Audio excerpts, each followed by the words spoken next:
Hello, friends, and welcome back to another episode of the Juicebox Podcast.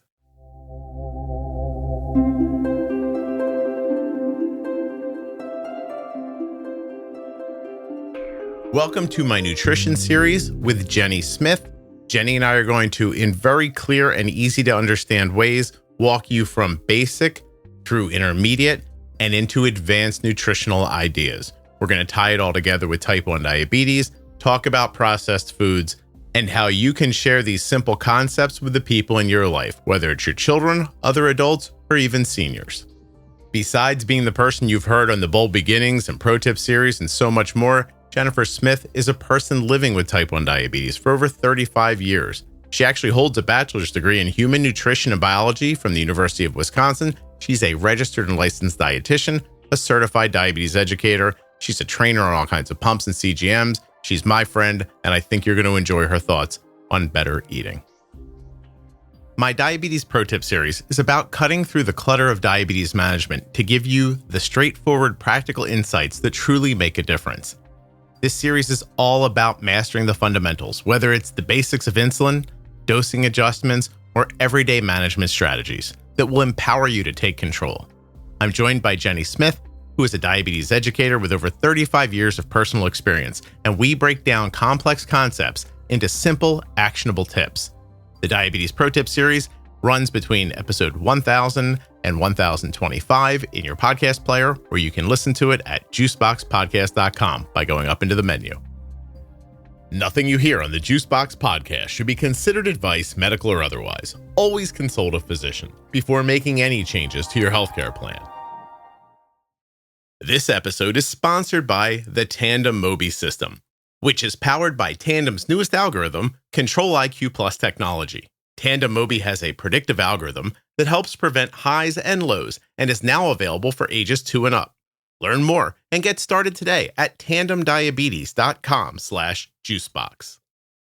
This episode of the Juicebox Podcast is sponsored by US Med. usmed.com/juicebox or call 888-721-1514. Get your supplies the same way we do from US Med. Today's episode of the Juicebox Podcast is sponsored by the Eversense 365, the 1-year wear CGM. That's one insertion a year. That's it. And here's a little bonus for you. How about there's no limit on how many friends and family you can share your data with the Eversense Now app. No limits. Eversense. Jenny, we are moving on to module 3, processed foods and their impact on health. Woo! Yay! I love the things you're excited by. I'm going to open this up and then I'm going to let you pick through it. It says processed foods can impact health in a variety of ways depending on the type of processing, the ingredients used, and how frequently they're consumed. And then we're going to talk about a number of different impacts and factors here. So I'm going to let you go through them. Also, by the way, I just said it says here, it's notes that we put together, but it is. Exactly. I acted like something told us this, but go ahead. No, they're notes that we put together. Yeah. No, and I think this particular kind of topic, I like where it lies in our flow because of the way that we've kind of ended with different types of diets or plans for eating, along with what happens to the food when you put it in your diet, where digestion goes. It kind of leads into processed food in general doesn't typically get digested, absorbed the same way that foods that are just natural, like an apple versus apple pie from the grocery store full of whatever's in that. Yeah. Right. Or the packaged apple pie slice that's sitting on the shelf at the grocery store. And you're wondering, is the shelf stable? Right. How come this doesn't expire for 17 years? Right. And another one that I'd be kind of along the same lines, like Pop-Tarts. Right. It's like technically fruit in the middle of those. Maybe. But you get the idea. Right. Mm-hmm. So processed versus real food. And I think one of the big ones is because we live in a world today where food is so very available. And I use that term food very loosely in terms of processed food. If we looked at our nutrient quality in terms of what we take in, we would likely find that a fair number of people actually have some nutrient deficiencies in their body. Mm-hmm. And oftentimes it comes because the processed foods, as I think we've talked about before, they kind of get stripped of what food they started out as. And so you'll end up seeing a lot of the boxed, packaged foods on the shelves saying enriched, fortified, because they've taken out the stuff that was there to begin with, that they grew with, stripped them down to this like white powder, so to speak. And now they have to add everything back in order to qualify it for some type of nutrient value. Yeah. I actually just did a little dive while you were talking. So I asked our overlords, is there fruit in Pop-Tarts? Oh. And it says the short answer is kind of, but not really.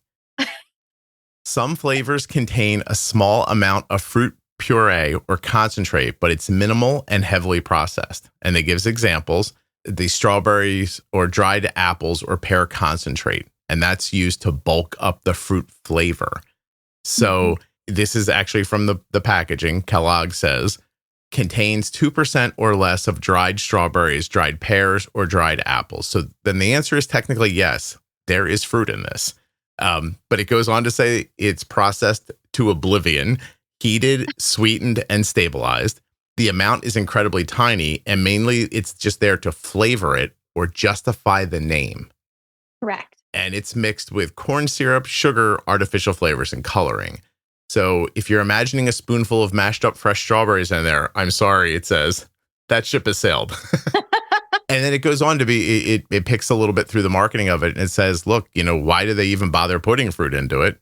It's because it sounds wholesome. Mm-hmm. It includes trace amounts, so it's allowed to be called strawberry Pop-Tarts.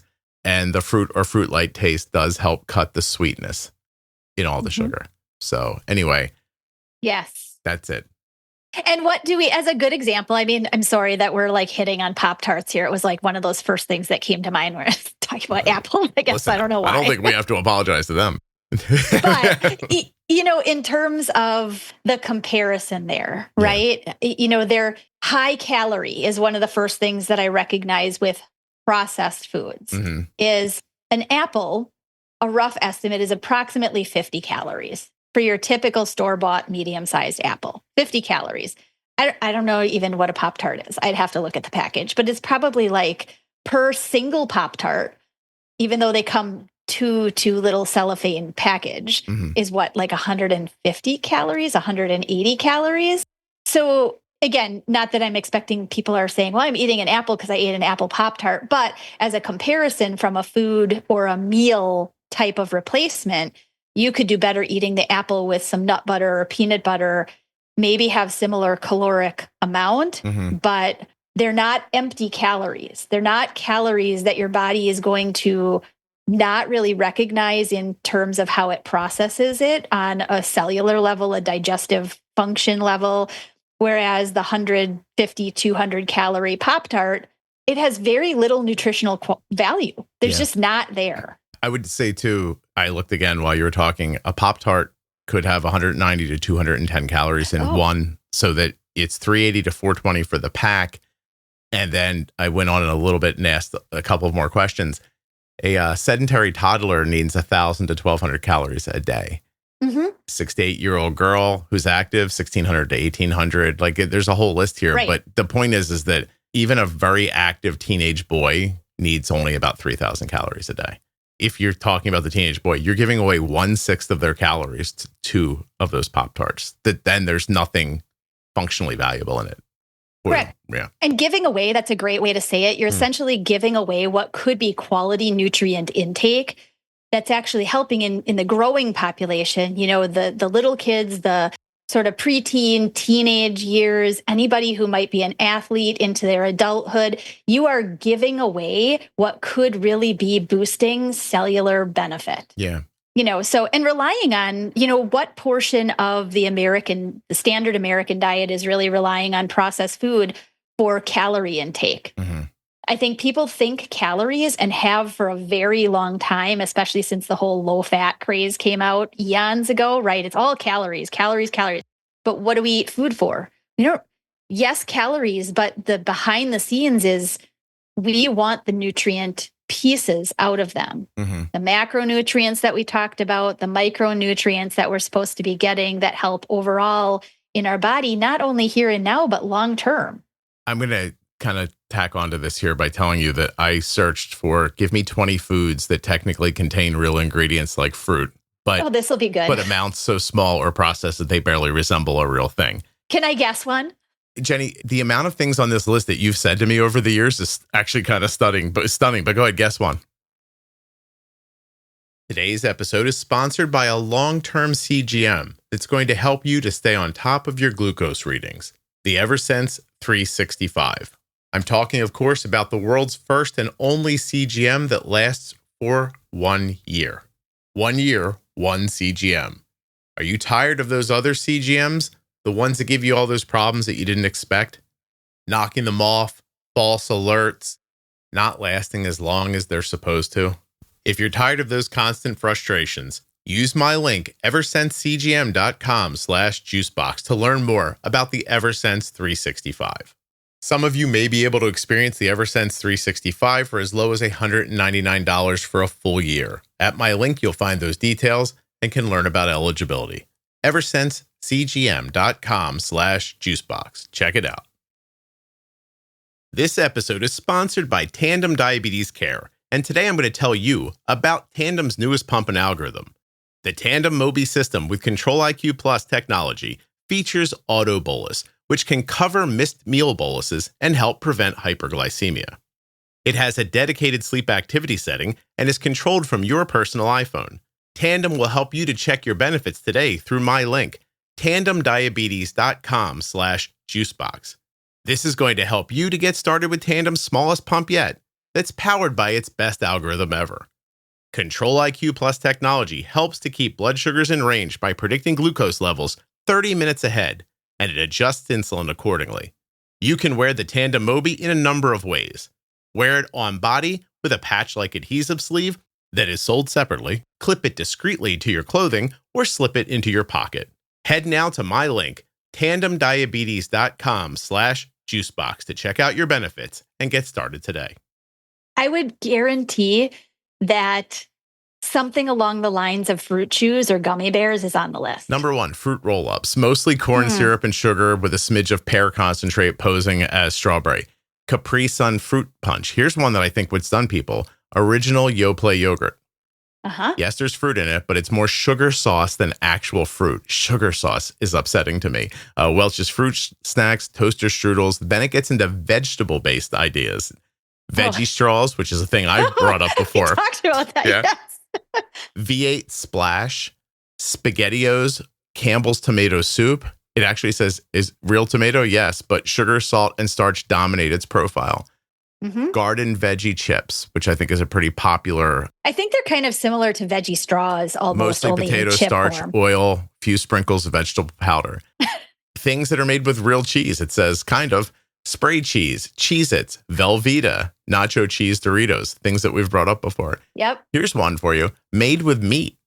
Lunchable pizza with pepperoni. The pepperoni, in quotes, is usually a blend of meats and fillers. Hot Pockets. Real meat and cheese are listed, but highly processed, chopped, and stabilized. God only knows what stabilized means. A meat stick that once knew beef is how it describes a Slim Jim. That once knew beef. I love that. It's now funny. Filled with mechanically separated meat and additives. Chicken nuggets. Contains chicken, but often ground, emulsified, and padded with starches and binders. And didn't you tell me years ago when Arden liked them, right? And you're like, I can make these and I can make them from real food, right? Yeah. It's one of the things that all I knew is that I was not as healthy as I should be. I had kids and I was now in charge of feeding them and I didn't know what I was doing. And they love chicken nuggets. I said one day, I'm like, this is just if it's just chicken with breading on it, like, why the hell don't I buy chicken, cut it up, and put breading on it? Right. Yeah. And to extend the rest of that story, it took a while before my kids were like, oh, okay, I'll eat these. Because the first time they were like, hey, actually, my son goes, this doesn't taste like chicken. And I thought, oh, in the face of eating real chicken, he's like, this isn't chicken. I was like, uh-oh, like, what am I doing here? You know what I mean? Yeah. I mean, if we went down that rabbit tunnel, which I'll give a 1 second, kind of 1 minute kind of thing, but it's a lot of children today. I think adults are a little bit more knowledgeable, obviously, but kids don't typically know where food comes from.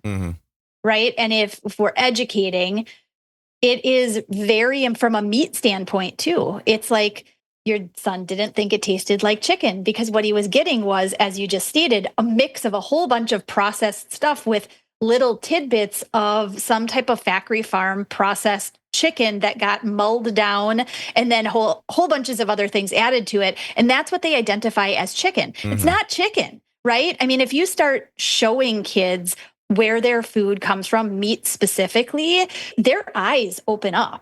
Yeah. Well, and nowadays, by the way, if I gave him like a frozen chicken nugget, he'd be like, what is this? Don't give me this garbage. Right. Yeah.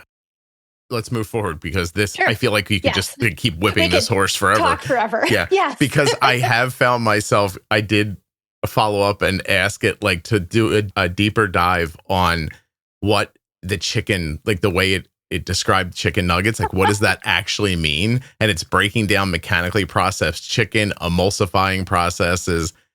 None of this is exciting. No. Not one of these things do you read and think, oh, I should eat this. No. Yeah.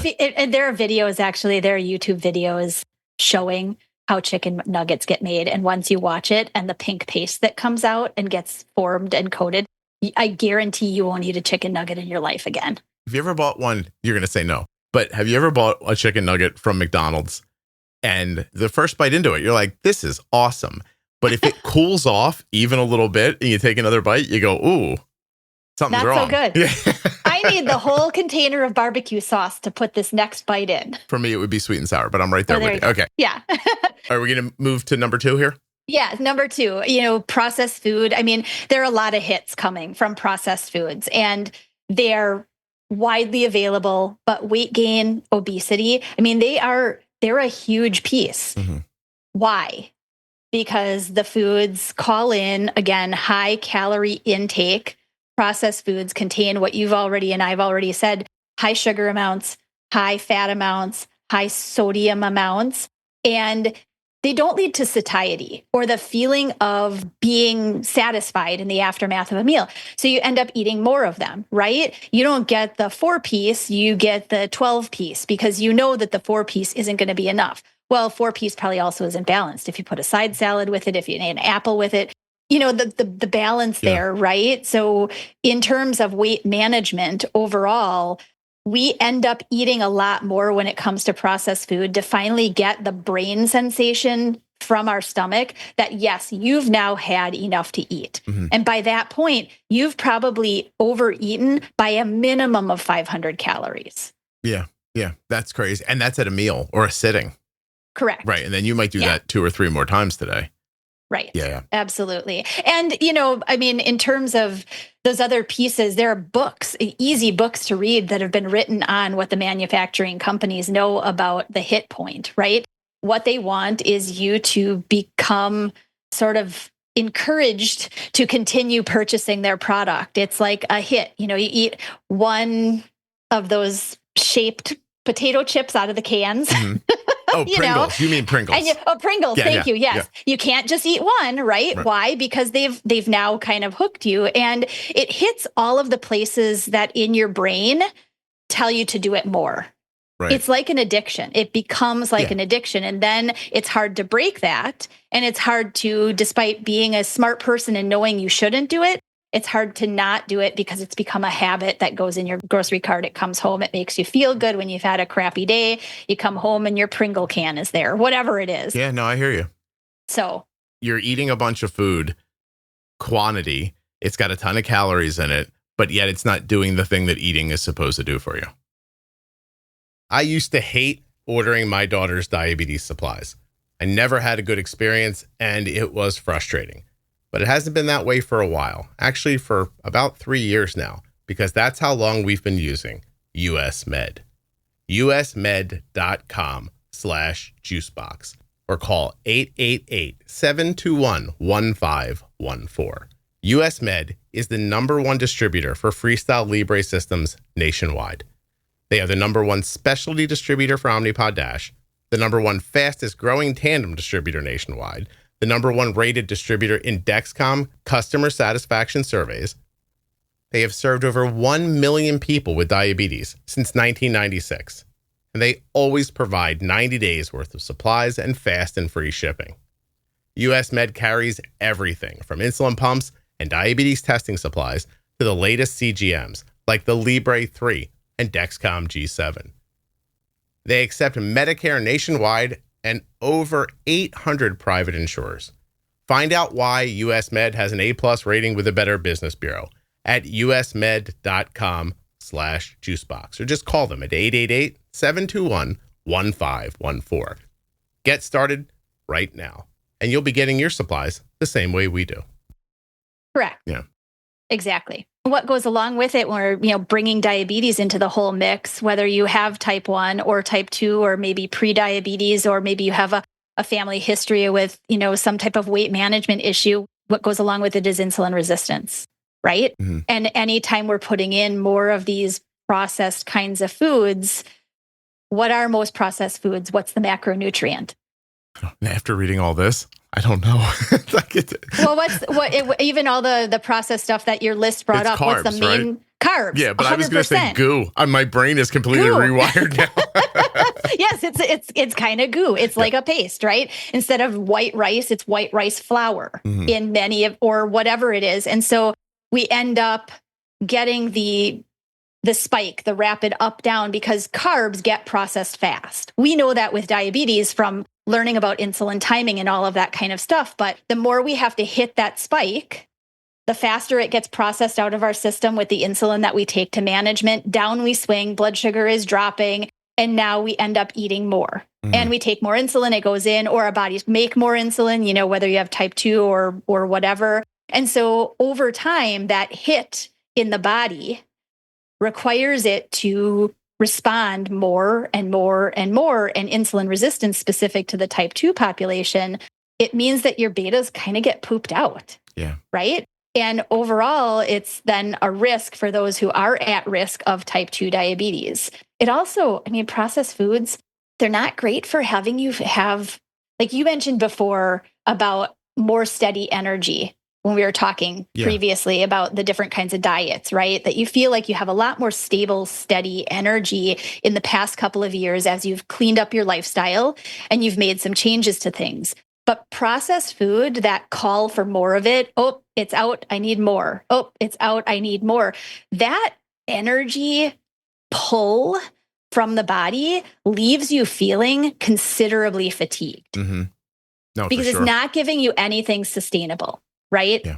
And also then you couple that with people's sometimes varied understanding of how to actually use their insulin to begin with. And now they're putting themselves in situations where they're constantly having to eat, and oftentimes constantly having to eat like high sugar foods to keep, all of a sudden the food becomes medicine and you can't not do it. Right. I'm 77, 2 hours down. I'm eating sugar. Like, this is what's going to happen. Yeah. Oh, it just goes back. It's interesting as we continue to have this conversation.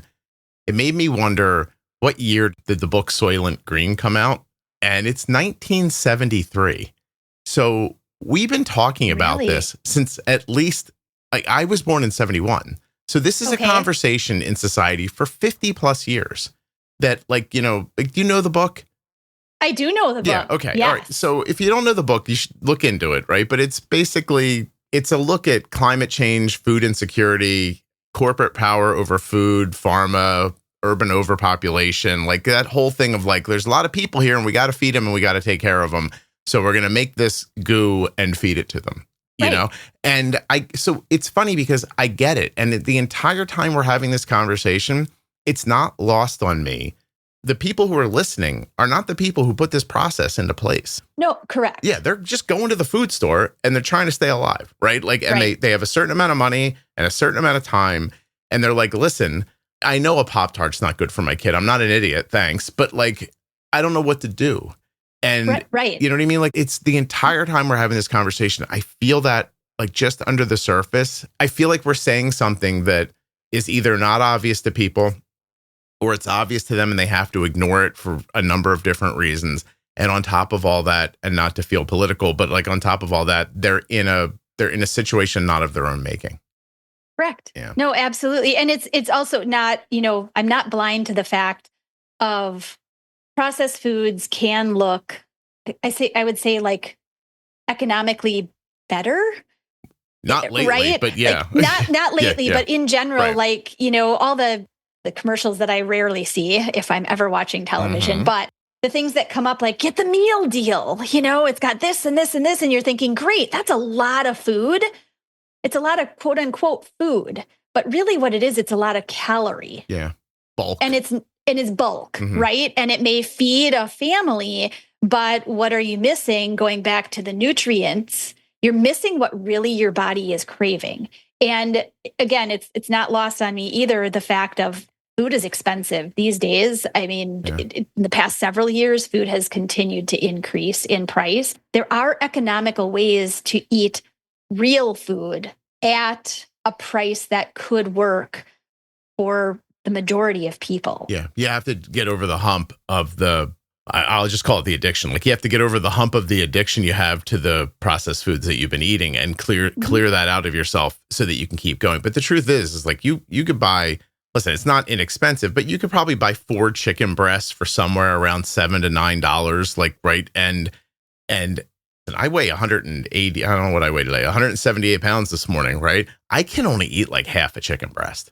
You can get 3-4 pounds of ground meat if you have a large family and give everybody a cheeseburger. At least it's actually ground meat. You know what I mean? So, or making it go further, things like vegetable protein casseroles or really good soups. I mean, you can stretch food to be both satisfying as well as quality in terms of the nutrients you want to provide, even on a really tight budget. I mean, one of the things I would, again, if I was going back to school for a lot of different things, I would love to be able to, somebody would have to economically help me, but I'd love to like go to people's homes who wanted me there and be like, what should I clean up? How can I make this versus this? How can I change this versus change that? Because I think there is a want, but I think people are so lost in their habits of what does work and what they've figured out budget wise, that it's hard to make that change on their own. Yeah.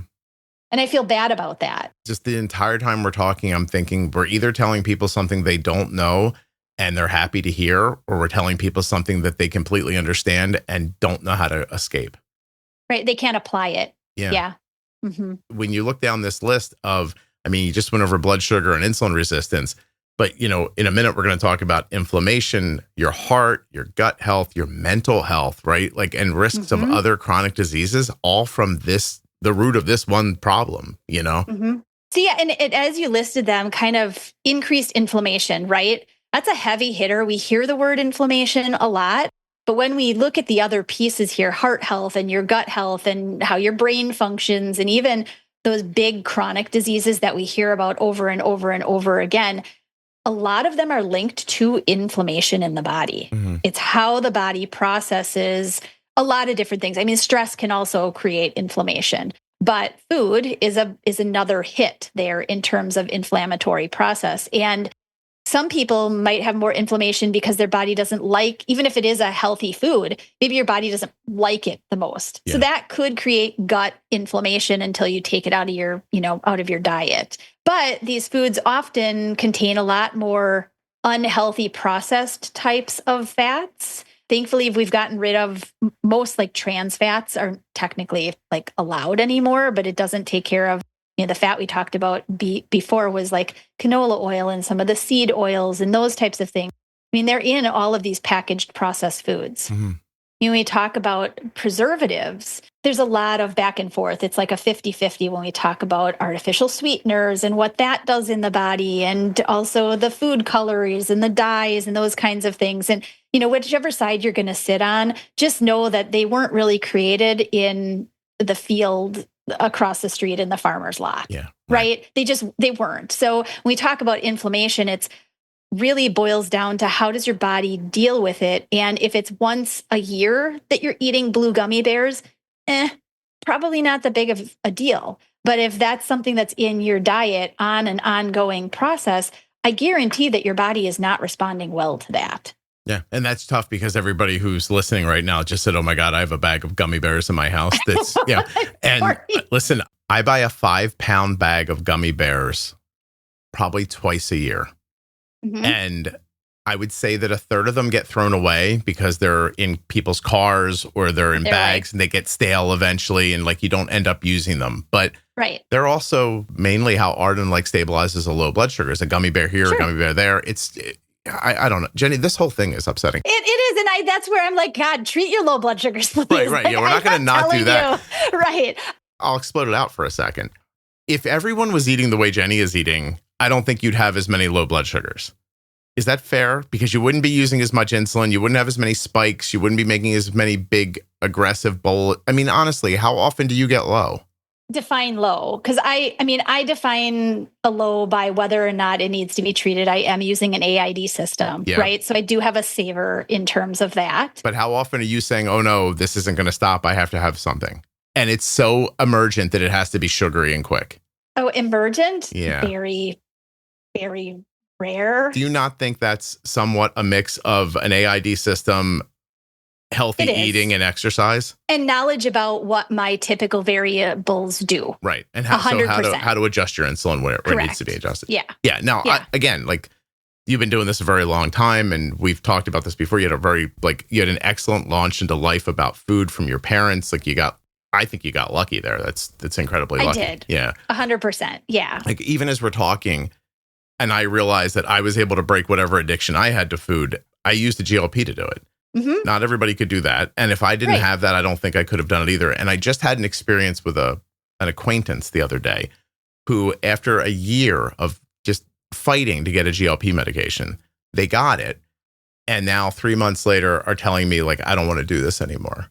And I said, why? And they said, well, I haven't lost any weight. And that person's on the phone with me sitting outside of a convenience store having lunch. And I was like, yeah, well, I mean, I feel like maybe you're just eating through it. Like, you know what I mean? Like you can don't have lunch here. Like, I think that would be a great start. A first start. It's not magic. You don't put it in and like you magically like start dwindling away. Like it should make you not think about food quite as often so you can get over this addiction, blah, blah, blah. And the person said, no, I just love food.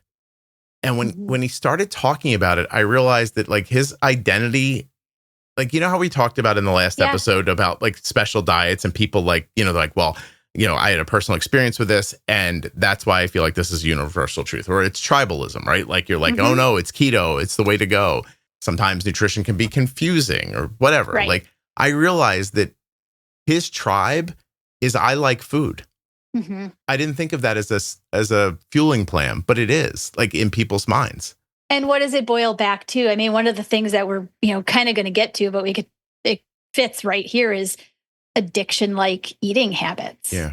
And why, right? The food, as you described, he's not sitting somewhere eating a whole roasted chicken. He's sitting outside of a convenience store eating a meal of whatever it was, but what's in that food? Again, high inflammatory types of ingredients, sugars, fats, sodium, and those foods have grabbed that addictive piece in his brain and have landed him, unfortunately. I mean, this is completely not a conscious thought to him as to why. And then once you get to like the talking about it part, it's all so ingrained. Like, I really don't mean, I know this is going to sound like crazy to somebody, but he talked about eating the way I've heard like people talk about drugs. Like I don't mean like weed. I mean like, you know, like I'm talking about like, yo man, you don't understand. I need the thing, like heroin kind of like talk. Like seriously. It is. Yeah. They're palatable. A lot of people don't realize, again, as we've said, food digestion kind of starts in the mouth, but a lot of people are very, on a subconscious level, they like the way certain foods like feel as they chew them, as their taste buds get the tastes that all mingle together. And because processed foods are so clicked in to hitting all of those places, you know, your taste buds taste different things around your whole mouth, right? There's salt in one place, there's sweeter in one place, there's sour in another place. And they've figured out how to manufacture these foods to hit all of the desired places. And then you can't get away from that. Yeah. To circle back to inflammation for a second. Yeah. Most of you listening already have autoimmune problems in your life. Correct. Right. And so you're probably experiencing inflammation to begin with. And now this is probably adding to that problem. Yeah. And with diabetes, you know, multiple of these along with that inflammation piece is, we know that we have more potential to heart health issues, more cardiovascular risk factors. We're told about it probably every single time we go to the doctor, right? They look at your lipid panel or your cholesterol panel. They look at, what's your lifestyle like, et cetera. But inflammation is a huge piece in heart health. It's in the vessels in the body and what that leads to in the heart and how well your heart can pump versus how hard it has to pump to move the blood around your body to circulate the nutrients that are supposed to be in the food that you're eating, right? And when we have the potential to have that mismanaged in our body, we want to do as much as we possibly can to decrease this inflammation. Right. And if some of it, not all of it, but if some of it can come from healthier choices in what we put in for the caloric part of, what our bodies need, it can make a difference. Yeah. I find myself sitting here thinking about all the conversations I've ever witnessed online around food. Talking about tribalism. Like, there are people who, once they figure this out, instead of just talking about the way you and I are right now, which I think is a very measured, reasonable, look, here it is, you do whatever you take what you need. Do whatever you want with it, right? But there are some people who come from the no, you're wrong and you're killing yourself and blah, blah, blah. And I figured it out. They get tribal about it. And then these conversations never happen in community settings because you're either a crazy health person or you're a crazy unhealthy person. And then that's how people think of each other. Right. And the person who's not eating super clean, they're like, I'm not doing anything terrible here. I'm at the grocery store buying food just like everybody else. And also like with many things, eating this kind of way, like the way we're saying, try not to eat this way if you can. When you do that, it's not like you have a Pop-Tart and then your foot falls off. It's not like your head pops off after you eat Cheerios. It's just like diabetes, really. You cannot take care of yourself. The drift is so slow that you don't feel it happening. And then once you get there, you don't even know you're there because it took so long. I think eating and diabetes have that very much in common.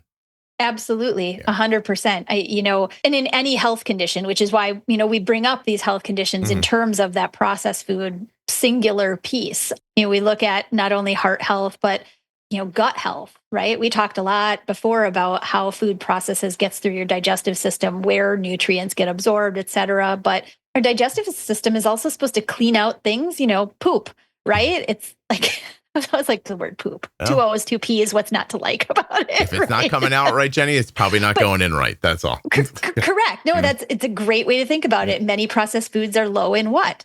What helps you poop? Fiber, right? So if you're not going to the bathroom regularly, you can start looking at, well, what's the percent of processed in the diet that I eat? Maybe I could sneak in some salad every single day instead of the veggie straws, for example, right? And in terms of digestive issues, things like constipation and whatever in diabetes can certainly mean fluctuations in blood sugar.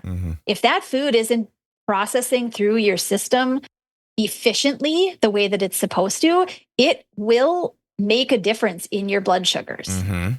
I don't want to say this because I'm so afraid she'll hear it, but I know it's been said in the podcast in the past. I watched Arden from a distance have a sticky blood sugar in the 170s yesterday afternoon. And then she doesn't listen anyway. No, I don't think she hears this, right? They had lunch and she stood up and she's like, I'll be back. And I was like, okay. And then she left for a while and came back. And then her blood sugar started to fall. You know where she went? The bathroom. She went to the bathroom. Yep. She went to the bathroom. Things happen and her blood sugar started to come down. So, and in the whole processed food kind of consideration, what's another piece that helps things move through your body is water. Water, plain and simple, right? And processed has also hit the fluid piece of our intake. We no longer just drink water. It's got to have something in it. It's got to taste like something. It's, and so depending on what that makeup is, it could actually be leading to more disruption in our digestive system as well. I'm guilty of that, of not only drinking things that taste like something. I've tried so many different times and I still can't break the idea of the problem with water is it tastes like water. and I know that's ridiculous, but it literally, listen, I grew up in the 70s. We used to have a container on the top of our refrigerator that I guarantee was 18 inches high and probably like a football around, and it just had powder and a scoop in it.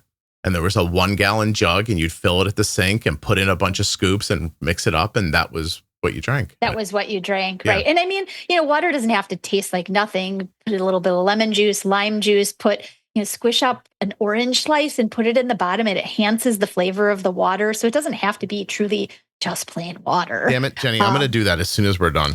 There you go. I'm going to go downstairs. I have a water jug. I have oranges. I'm just going to do that. And then I'm going to try my hardest to drink that today instead there you go. Anything. Thank you. I'm absolutely going to try. Is there value in adding a little like fiber to your diet if you can't get it into your diet, like Metamucil or something like that?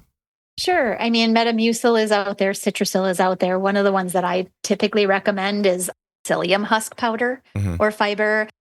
Again, any of these, it's not a slow drink through the day. If you add any of these to your water, you have to drink the whole 8-ounce, 10-ounce glass at once, or it's going to get like sludge at the bottom. But absolutely, it could be helpful to add it in if you do know that your diet is lacking in that department. Again, we just want things moving sufficiently through your digestive system. You should be eliminating every single day. Yes. Yeah, I got to poop every day. You have to poop every day. Everybody poops. Not everybody poops every day. Yes. Yep. Gut health too. I'll say for myself, to get over a hump and get my gut health together, I used probiotics for a while. Sure. There are people in my family who have, sometimes have uneasiness in their stomach, but they're very consistent with probiotics and it helps them a lot. Yeah.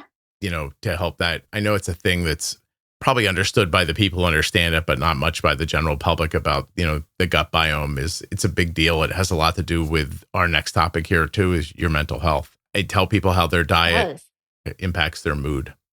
So again, when we have nutrient dense food, we take in the nutrients that our body truly and actually needs. Our cells use them. It sends them to all the places in the body that require this nutrient versus that nutrient, right?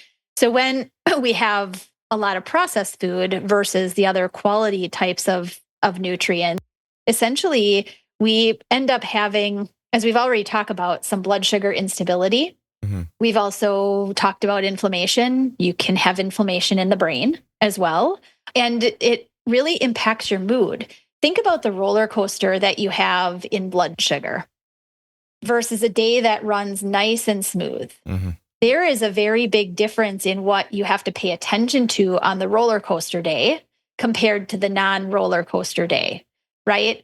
They impact a lot of the different refined types of foods in these processed foods that we might be eating can also affect different, they're called neurotransmitters in the brain, and they can really mess with the feel-good response versus the more depressive response in the body. They can disrupt sleep, how much quality sleep you're actually getting, which we know sleep is huge in mental health and also in blood sugar management. So, in terms of nutrients, the quality we put in makes a difference all over the body, inclusive of your brain. Living with diabetes already, more stable blood sugar means that you have less in a way to navigate. And that can improve your mood. You're not always fighting something. You've got it navigated so that the ups and downs are truly, they're there because you'd expect them to be there and you know how to manage them. So it's less attention from a diabetes angle. Right. So your brain gets fuel starved and that impacts emotional regulations. You can get hit with a lot of hormones like, adrenaline and cortisol, right? That could make you snappy or anxious or whatever. Sure. Right. Then there's impulse control problems. If your blood sugar gets low, right? Impaired prefrontal cortex. Yep. Struggling to think rationally, lashing out before you process, making poor decisions like eating. It actually says like eating 4 Snickers bars instead of having a meal. Correct. That kind of it. Yeah. Not talking about a low blood sugar, like an emergent low blood sugar, but just in general, right? But just in general. And then what's the opposite? The opposite is high.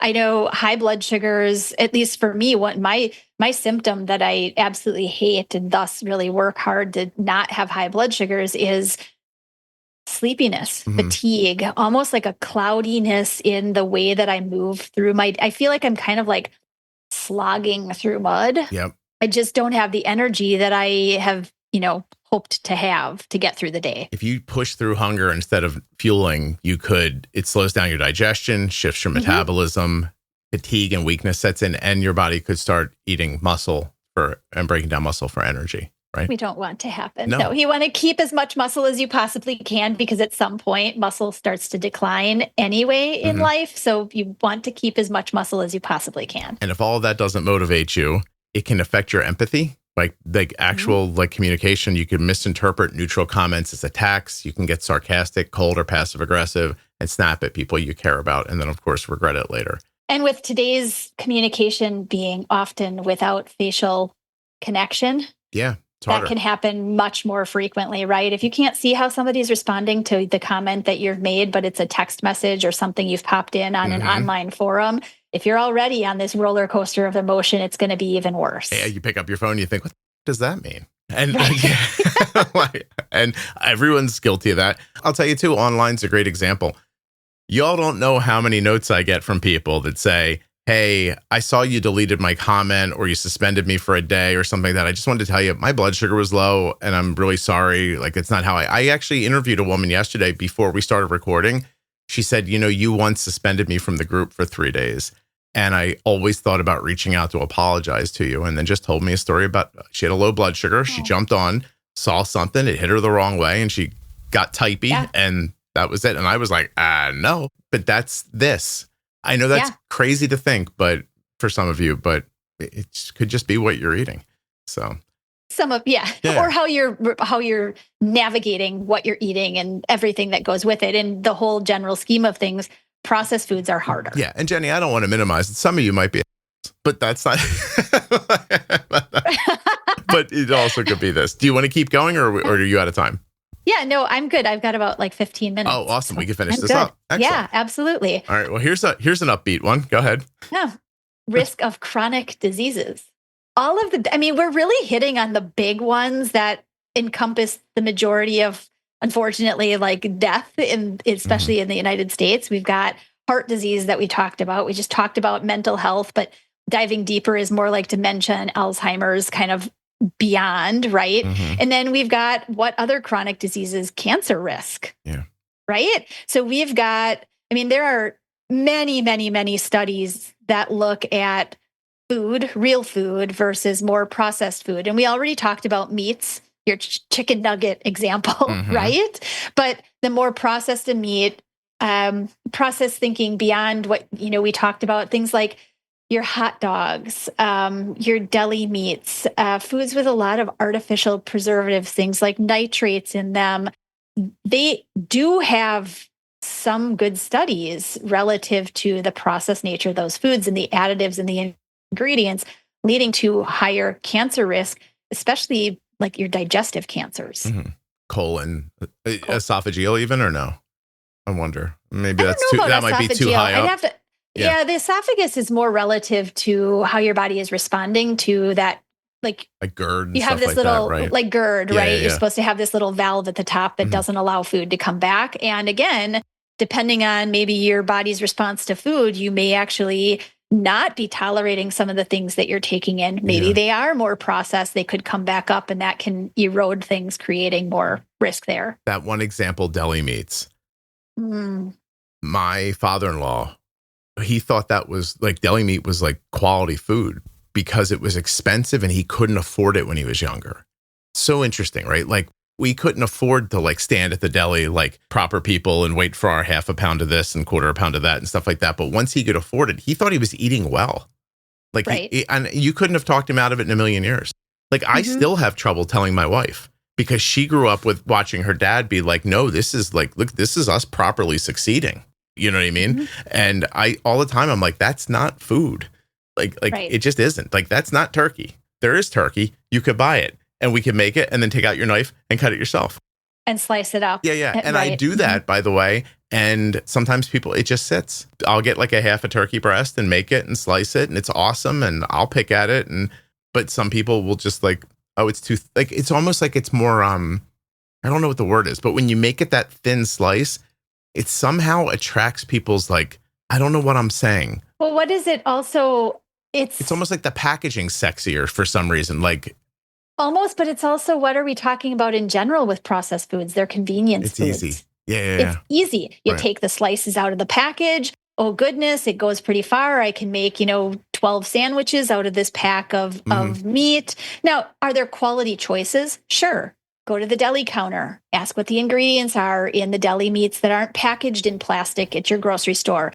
Watch them slice it from the actual breast, right? There are ways that you can still have deli meats, so to speak, that don't include a lot of those artificial preservatives. Yeah. But again, it takes looking for them and then buying them. It's all about the preservation too. It's about them being able to unwrap it today, slice some off of it, wrap it back up, and have it there again tomorrow, and the next day, and it doesn't go bad.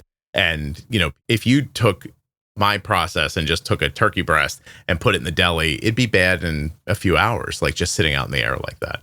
Yeah. Mm-hmm. Yeah. And then, again, other chronic diseases. I mean, we talked about diabetes, type 2 diabetes, but where do things actually get started? It's something that we call metabolic syndrome, right?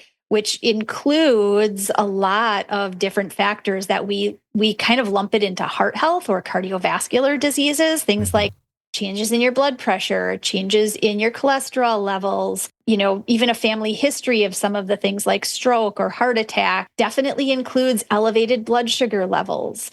Obviously, all of these we're looking at when you don't have type 1 diabetes, we're looking at more from the realm of type 2, but can you have metabolic syndrome along with type 1 diabetes? Yeah. Absolutely, you can. Oh, sure. I've seen people have it. I think Arden has it from PCOS. She basically has type 1 diabetes and she's insulin resistant, and they're not the same. They're not the same focus. No. And the resistance is the hard part of that. The insulin resistance, despite doing the healthy food things and getting some kind of exercise, even PCOS is a really difficult one to navigate because it brings in some of these things that are metabolic in nature, despite you doing your best at managing your lifestyle stuff. So it's a lot of work. It really is. You wouldn't bring Arden in here, look at her and think oh, she's, she has insulin resistance. You just wouldn't think that about her, but it's a lot to fight through. It really is. It is. I guess we've hit on this a couple of times, but to finish up with the addiction, eating habits. Yeah. Your friend was the best example, I think, in terms of making the foods have been made.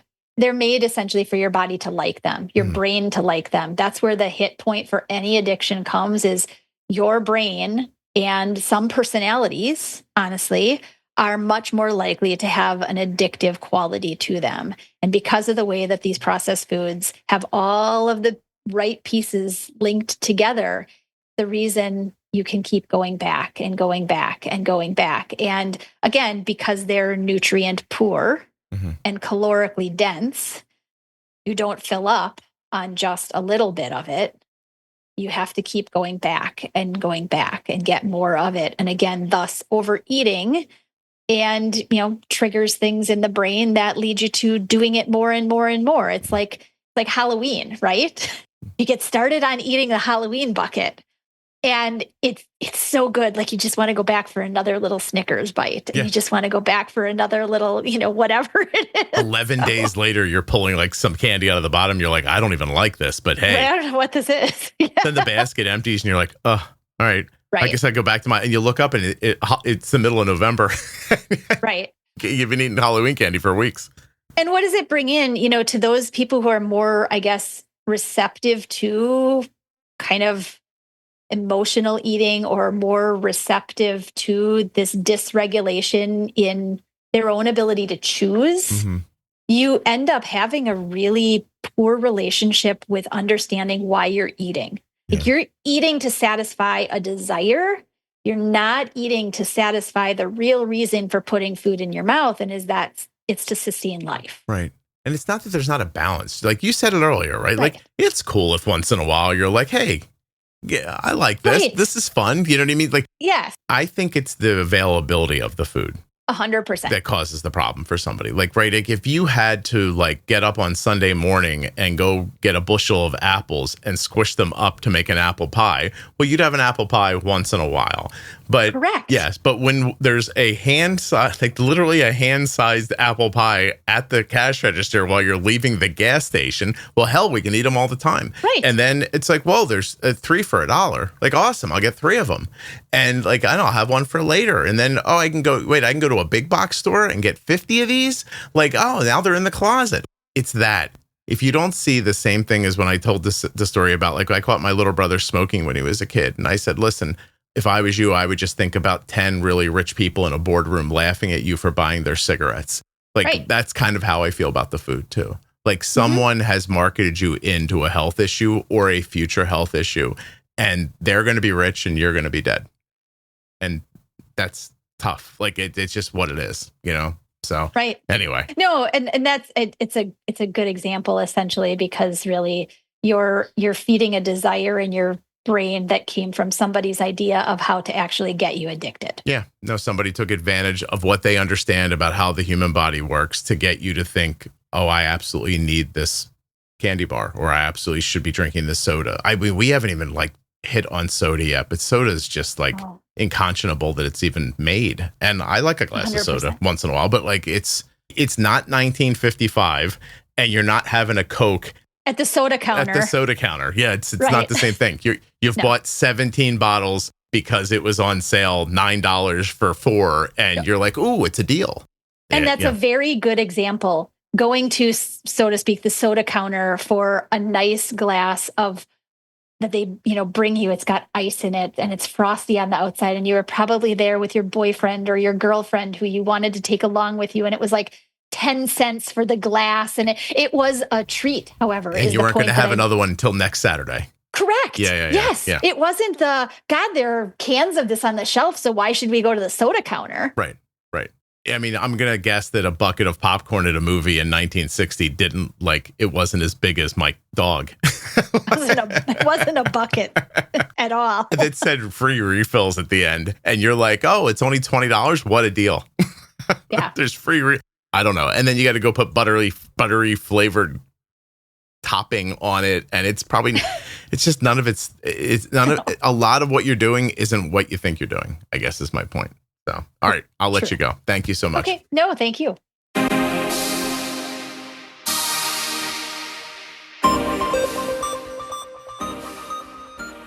US Med sponsored this episode of the Juicebox Podcast.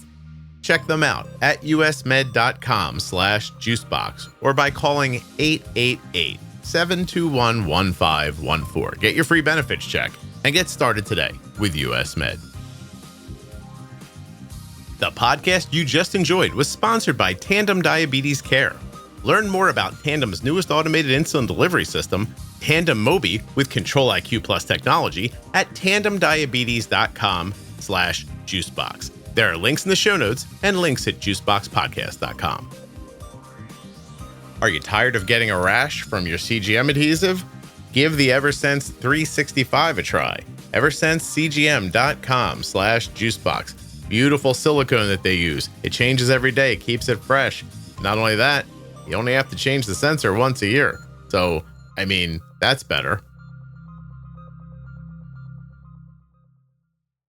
Thank you so much for listening. I'll be back very soon with another episode of the Juicebox Podcast. If you're not already subscribed or following the podcast in your favorite audio app like Spotify or Apple Podcasts, please do that now. Seriously, just to hit follow or subscribe will really help the show. If you go a little further in Apple Podcasts and set it up so that it downloads all new episodes, I'll be your best friend. And if you leave a 5-star review, I'll probably send you a Christmas card. Would you like a Christmas card? Hey kids, listen up. You've made it to the end of the podcast. You must have enjoyed it. You know what else you might enjoy? The private Facebook group for the Juicebox Podcast. I know you're thinking, Facebook, Scott, please. But no. Beautiful group, wonderful people, a fantastic community. Juicebox Podcast, Type 1 Diabetes on Facebook. Of course, if you have Type 2 or you're touched by diabetes in any way, you're absolutely welcome. It's a private group, so you'll have to answer a couple of questions before you come in. We'll make sure you're not a bot or an evildoer. Then you're on your way. You'll be part of the family. The episode you just heard was professionally edited by Wrong Way Recording. WrongWayRecording.com.